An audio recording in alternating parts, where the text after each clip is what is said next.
Hi guys, welcome to our daily encounter. In all three chapters in our reading today, we have this theme of answered prayers. And in chapter 20, there is the request that God would answer people's prayers. And it starts out in verse 1, "May the Lord answer you in the day of trouble." And there in Psalm 20 is like a speaking of blessing over the people.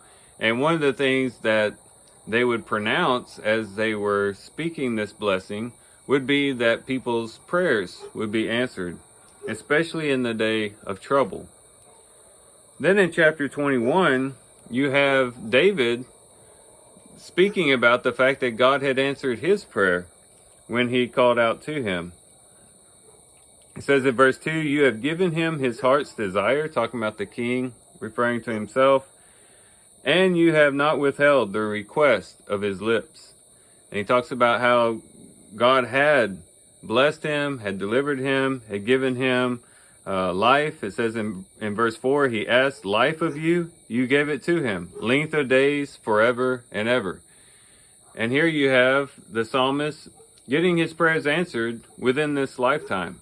And as you look at the life of David, you can see that actually did happen. God delivered him time and time again from his enemies. Times when David's life was threatened, when people were coming up against him, God delivered him. And he received his answered prayer in this life. And God had lengthened the days of his life.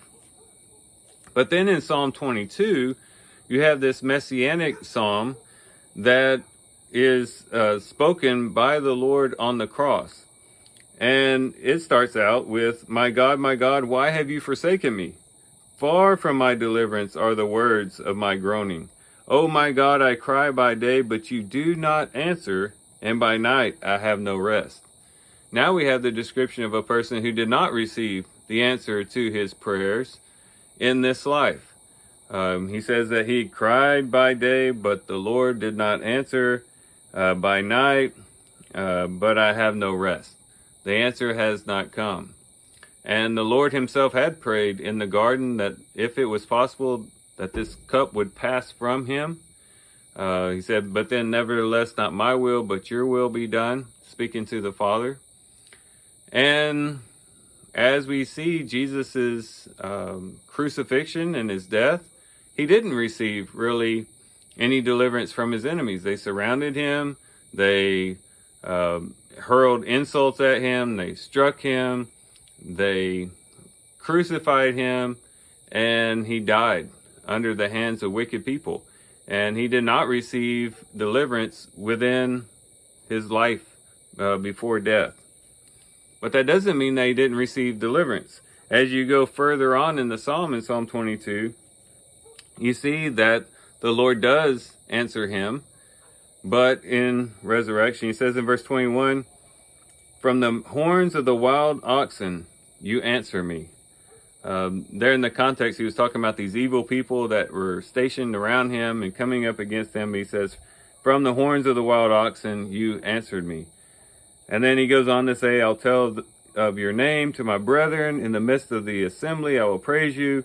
You who fear the Lord, praise him. All you descendants of Jacob, glorify him and stand in awe of him. All you descendants of Israel, And then in verse 24, here he talks about the Lord did answer his prayer. He says, for he has not despised nor abhorred the affliction of the afflicted, nor has he hidden his face from him. But when he cried to him for help, he heard. Well, we know that if we're looking at this in terms of Jesus, and Jesus himself actually quotes from this psalm while he's on the cross, well, Jesus didn't get the answer to his prayer as far as deliverance is concerned in this life. He did die. He was crucified and he was put in the tomb. But he did receive the answer in resurrection. After death, after he passed through death, after he spent those days and nights in the tomb, he was resurrected. And the resurrection showed his victory over his enemies, both the physical enemies and then also the spiritual enemies that were backing all this up. And so God definitely did answer his prayer, but his prayer was in resurrection. So what do we gather from all of this? Well, when it comes to our own lives, It ought to be that we do have a desire that God would answer our prayers. And that when people do go to the Lord in prayer, that we would say, yes, may the Lord answer your prayers. And we can say things similar to what is spoken in Psalm 20 as a blessing, as a benediction. Just, may the Lord answer you in the day of your troubles. But also recognizing the fact that there are different ways that the Lord delivers us from our troubles.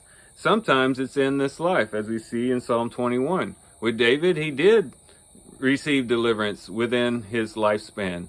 He did see salvation from his enemies, and his life was extended in that particular situation. But we also recognize too that God has an ultimate victory planned out for his people through the resurrection. Because we, as God's people, are going to share in the resurrection of Christ.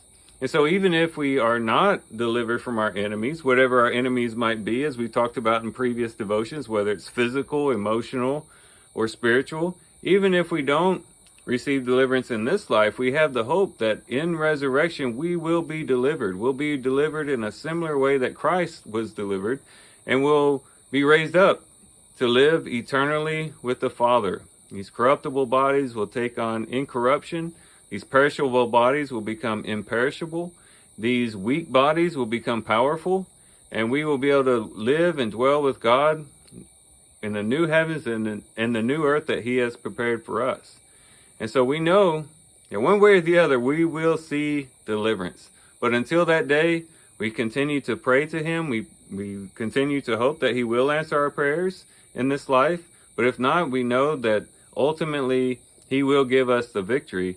And ultimately, we will win the day as we walk with the Lord faithfully, connected to him, walking in the hope that he has for us. So with that, guys, I do thank you for watching the video today. I hope you guys have a great day. Love you guys. God bless.